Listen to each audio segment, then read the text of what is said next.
Allahu Allahu Allahu Allah Allahu Allahu Allahu Allah Allahu Allah. A'udzu billahi minasy syaithanir rajim. Bismillahirrahmanirrahim. Tabbat yada abi lahabin wa tab ma aghna anhu maluhu wa ma kasab sayasla naran zata lahab wa imra'atuhu hammalatal hatab fi jidiha hablum mim masad. Bismillahirrahmanirrahim. Qul huwallahu ahad, Allahus samad, lam yalid wa lam yulad wa lam yakul lahu kufuwan ahad. Bismillahirrahmanirrahim. Qul a'udzu birabbil falaq min syarri ma khalaq wa min syarri ghasikin iza waqab wa min syarri naffasati fil 'uqad wa min syarri hasidin iza hasad. Bismillahirrahmanirrahim. Qul a'udzu birabbin nas malikin nas ilahin nas min syarril waswasil khannas allazi yuwaswisu fi sudurin nas minal jinnati wan nas. Shadaqallahul azim. Assalamualaikum warahmatullahi wabarakatuh. Waalaikumsalam. Alhamdulillah, pada kesempatan kali ini jumpa lagi dengan sahabat Dira. Bagaimana kabar kalian di rumah, siswa-siswi SDIT dan SMP Al-Falah? Semoga kita masih bisa menjalankan ibadah di bulan suci Ramadan ini dengan sebaik-baiknya. Amin ya rabbal alamin. Telah hadir di studio kami Bapak Aris Panduwinata. Beliau selaku Ketua Jam'iyah atau Ketua Komite di SDIT Al-Falah. Assalamualaikum Pak Pandu. Waalaikumsalam warahmatullahi wabarakatuh. Alhamdulillah. Apa kabar Pak hari ini? Alhamdulillah, insyaallah. Alhamdulillah. Iya, ini kan kita sudah memasuki sekian hari bulan suci Ramadan Pak Pandu. Ya. Jadi di sepertiga akhir ini nih, di 10 hari yang terakhir ini, apa saja nih Pak Pandu kiat-kiatnya supaya kita bisa sukses di bulan suci Ramadan ini gitu. Ya, assalamualaikum warahmatullahi wabarakatuh. Waalaikumsalam. Alhamdulillah, alhamdulillahirabbil alamin. Nahmaduhu wa nasta'inu wa nastaghfiruh wa na'udzu bika min syururi anfusina may yahdihillahu fala mudilla lahu wa may yudlil fala hadiyalah. Ya, alhamdulillah, kalau kita berbicara tentang masalah 10 hari terakhir, kita coba untuk menzoom out sedikit mungkin ya, menzoom out, karena 10 hari terakhir itu ada di bulan Ramadan. Nah, sebelum kita membahas tentang keutamaan 10 hari di bulan terakhir di bulan Ramadan itu, coba kita zoom out sedikit. Apa sih keutamaan bulan Ramadan itu? Karena kalau kita tidak bisa melihat keutamaan di awal Ramadan, ya maka pasti akan tidak bisa melihat keutamaan 10 hari di akhir Ramadan. Jadi kebanyak orang itu tidak memahami di awalnya, sehingga kalaupun di akhirnya bagaimana itu ya persiapannya bukan di akhir-akhir, justru di awalnya. Bahkan sebelum Ramadan itu kita harus sudah persiapkan. Nah, ada sedikit mungkin yang bisa saya sampaikan bahwa apa sih keutamaan sebelum kita membahas keutamaan 10 hari di bulan Ramadan. Apa sih keutamaan Ramadan di bulan-bulan terakhir? Keutamaan Ramadan di bulan-bulan yang lainnya. karena di dalam Islam itu bulan-bulan itu ada 12. Iya. Sedangkan bulan Ramadan itu adalah salah satu dari bulan tadi. Iya. Saya mengutip sedikit bahasa dari Al-Hafiz Ibnu Jauzi rahimahullah. Beliau mengatakan bahwa bulan dalam setahun itu ada 12. Iya. Seperti anak-anak Nabi Yakub alaihissalam dan bulan Ramadan laksana Yusuf di antara saudara-saudaranya. Sebagaimana sejatinya Yusuf adalah anak kesayangan Nabi Yakub, maka demikian halnya dengan Ramadan adalah bulan yang paling dikasihi Allah yang Maha mengetahui perkara yang gaib. Jadi Nabi Yusuf itu bagaikan bersandar bagi saudara-saudaranya yang menutupi aib-aib saudaranya dan menghilangkan kerusakan-kerusakan yang dilakukan oleh saudara-saudaranya. Ya. Kita harus memandang bahwa Ramadan itu adalah cara kita membersihkan dari hal-hal yang lain. Kalau kita kaitkan dengan ayat Al-Hajar kalau saya 59 ayat 18 itu, ya ayyuhallazina amanu taqullah wal tanzur nafsu ma qaddamat ligat wattaqullah innallaha khabirun bima ta'malun. Nah, kalau saya gambarkan bahwa bulan Ramadan itu adalah bulan tarbiyah. Di mana bulan tarbiyah itu adalah kita mencapai sebuah titik kaderisasi lah. Iya. Kata Allah di dalam ayat tadi bahwa hai orang beriman, bertakwalah pada Allah dan lihatlah apa yang kamu lakukan untuk hari esok. Gitu. Jadi kita introspeksi hari belakang dan kita siapkan untuk hari esok. Nah, persiapan itu adanya di bulan Ramadan. Jadi ketika bulan Ramadan itu kita persiapan dengan baik, maka ini awal dari rencana atau program kita dalam setahun ke depan. Kedepannya maka 11 bulan ke depan itu yang akan membuktikan bahwa Ramadan kita berhasil atau tidak. Itu kalau saya memandang itu ya. Nah, sehingga ketika nanti kita insya Allah dipertemukan dengan Ramadan ke depan, itu sebagai introspeksi kita ke belakang untuk 11 depan ke depan lagi gitu. Nah, itu yang harus kita pahami dulu tentang Ramadan ini, sehingga ketika kita pahami baru kita akan terasa apa sih keutamaan di bulan Ramadan itu, dan di dalam Ramadan itu ada juga keutamaan harinya gitu. Betul. Seperti itu. Jadi kalau di 12 bulan itu keutamaannya itu ada di Ramadan, dan di Ramadan itu ada keutamaan harinya 10 hari terakhir. Nah, itu begitu mukadimahnya ya. Kemudian ini Pak yang jadi pertanyaan nih, ini kan di penghujung akhir Ramadan nih, sering kita saksikan banyak semakin kendor nih dalam sholat berjamaah di masjid terutama, karena baik itu sholat isyaknya atau sholat maghrib, bahkan mungkin sampai tarawih itu banyak yang mulai maju softnya gitu, mulai berkurang jamaahnya. Nah, bagaimana cara memupuk semangat beribadah nih agar tetap bisa seperti di awal-awal Ramadan gitu. Padahal kan tadi kan kita tahu gitu ya, dari awal sampai akhir itu kan berkaitan. Artinya ketika kita di awal semangat, kenapa sih di 10 yang terakhir justru malah lalai gitu, malah kendor gitu? Yang tadi jelaskan tuh.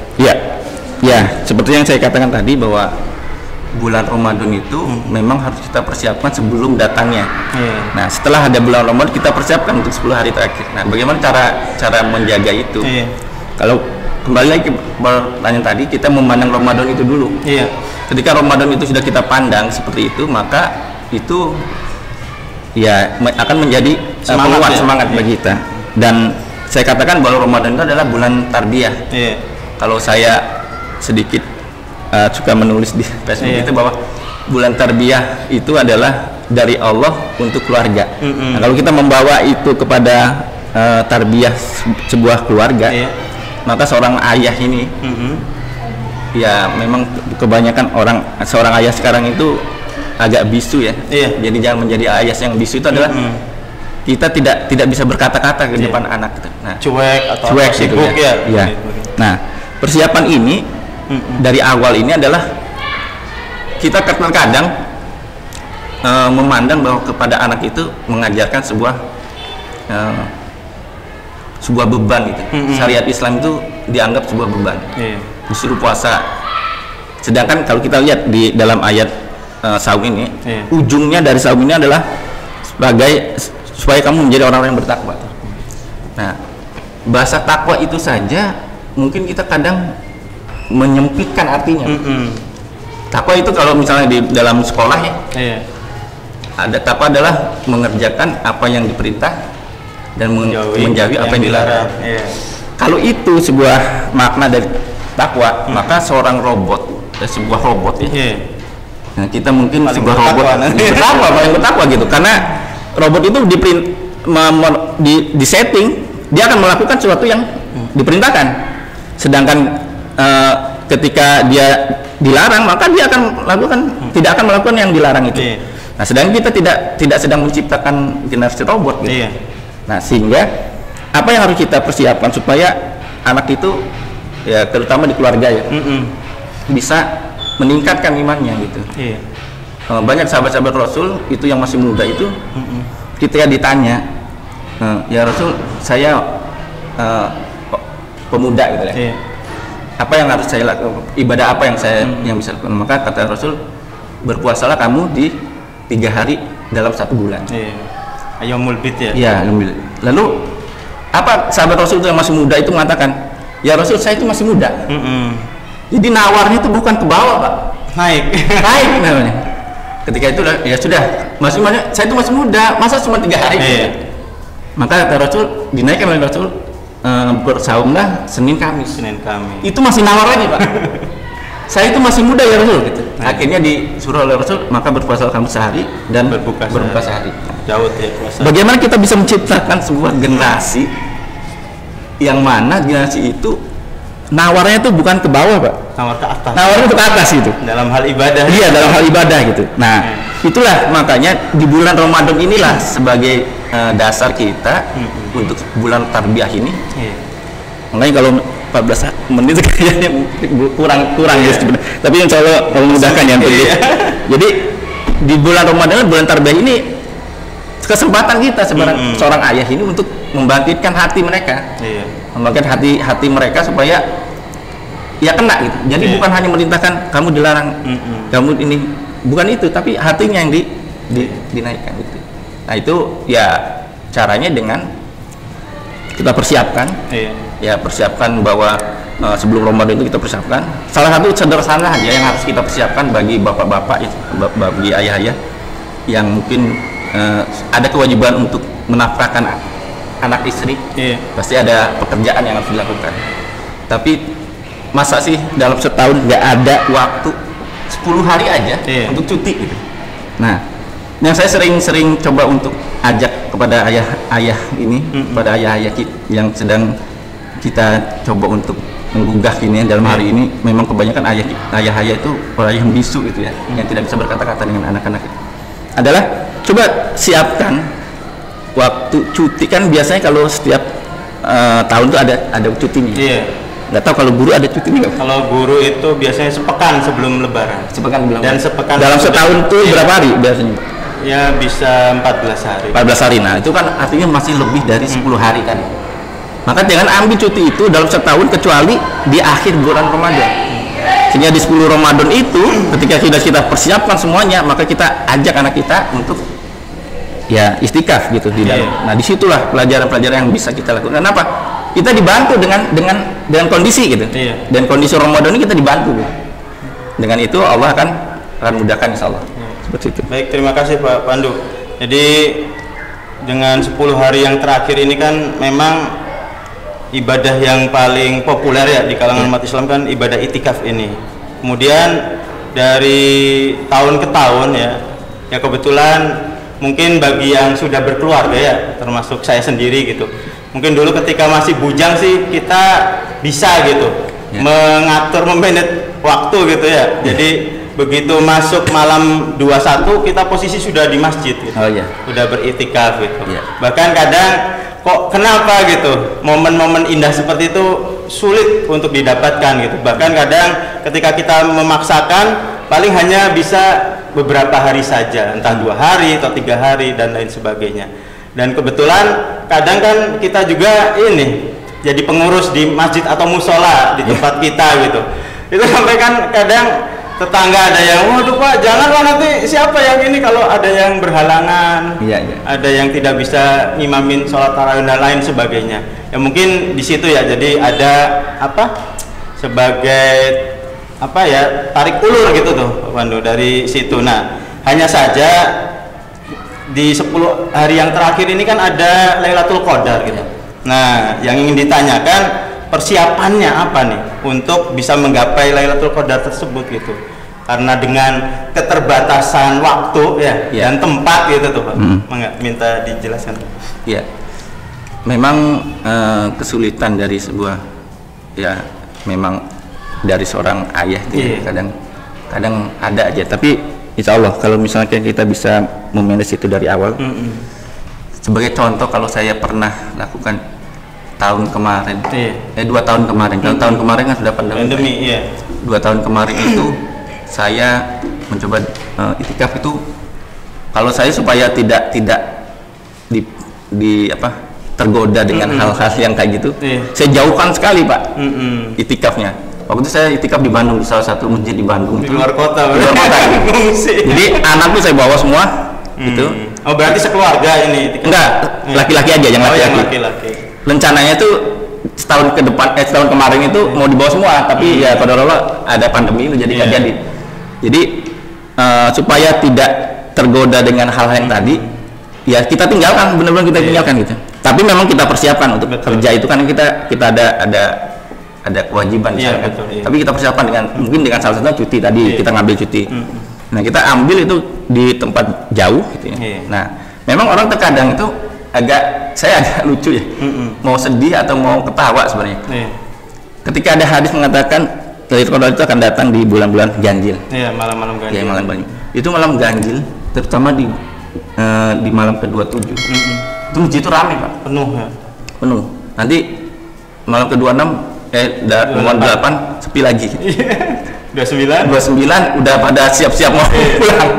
Nah, itu artinya adalah ya mungkin sedikit salah memahami sebuah hadis yang tadi. Artinya Allah itu punya kuasa. Artinya ketika Allah tidak memberikan sebuah Lailatul Qadar kepada satu orang, maka dengan sekuat apapun mereka mempersiapkan, ya karena Allah tidak kasih, tidak. Contoh, ada satu teman di sana yang sama-sama tidur gitu, sudah siapkan gitu. Tapi pada malam ke-27 itu, pada malam ke-27 itu ternyata dia tidur ketiduran, nggak tahu kenapa, capean gitu. Ya memang ketika kita mendapatkan malam Lailatul Qadar itu ya Allah pilih gitu. Jadi bagaimana Allah bisa bisa memilih kita, maka ya layakkan diri kita sebagai orang yang dipilih. Ya layakkan itu apa ya, dari awal itu persiapannya gitu. Jadi bukannya kayak apa ya, sebuah audisi yang hari itu jadi langsung itu, bukan gitu. Tapi emang Allah melihat itu. Nah ketika pada saat itu kita persiapkan dari awal, maka Allah sudah menganggap kita layak mendapatkannya, maka dengan cara apapun Allah akan bisa melakukan itu sehingga kita tampillah di sana. Karena sekuat apapun kita menyiapkan, ketika kita tidak layak kata Allah, maka pada hari itu ya entah kita tertidur, entah kita mungkin tahu-tahu dipanggil harus pulang gitu.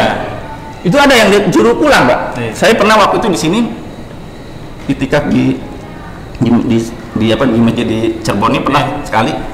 Itu pada pegel. Itu pas akhir-akhir malam pegel, jadi pulang mau nggak mau gitu. Nah, cara ya menyiapnya kayak tadi gitu. Jadi memang harus disiapkan dari jauh-jauh hari gitu, seperti itu Pak. Baik, terima kasih Pak. Untuk closing, mohon disimpulkan dari yang tadi kita bahas, sekaligus ini nanti yang ada di depan. Oke. Ya, untuk sahabat Dira ya, bahwa Ramadan ini adalah bulan tarbiyah kita dalam 1 tahun, dan ingat bahwa Ramadan ini ada hari-hari terakhir yang kata Allah hari itu lebih baik dari 1000 bulan. Maka persiapkan dari hari ini mumpung masih bisa kita siapkan, hingga mudah-mudahan Allah layakkan kita mendapatkan malam itu. dan kita bersungguh dengan hal tadi. Dan ingat bahwa bulan Ramadan ini kata Allah ayyam ma'dudah tadi, hari-harinya terbatas, sehingga kita harus melayakkan diri kita untuk mendapatkannya. Nah, untuk acara ini alhamdulillah sahabat Dira untuk tahun ini SDIT Al-Falah ini sudah bisa memberikan sebuah acara yang sangat bermanfaat gitu. Semoga acara yang bermanfaat ini bisa berlanjut gitu. Amin. Nah, dengan berlanjutnya itu memang harus jangan lupa like, komen, dan subscribe gitu. Karena dengan hal itu kita bisa melihat bahwa emang ini acara antusias dan diterima gitu. Iya. Dan sangat bagus acara ini. Jadi sayang kalau misalkan kita hilangkan dari channel YouTube ini dengan tidak like atau hanya melihat saja gitu. Jadi untuk sahabat Dira di rumah jangan lupa like, komen, dan subscribe untuk keberlangsungan acara ini, karena acara ini sangat bermanfaat ke depan. Itu aja. Jazakallahu khair. Terima kasih Amin. banyak Pak Azrul. Demikian tayangan kali ini sahabat Dira di rumah. Mudah-mudahan kita bisa dipertemukan lagi di kesempatan berikutnya. Billahi taufiq wal hidayah. Assalamualaikum warahmatullahi wabarakatuh. Waalaikumsalam warahmatullahi wabarakatuh. Allah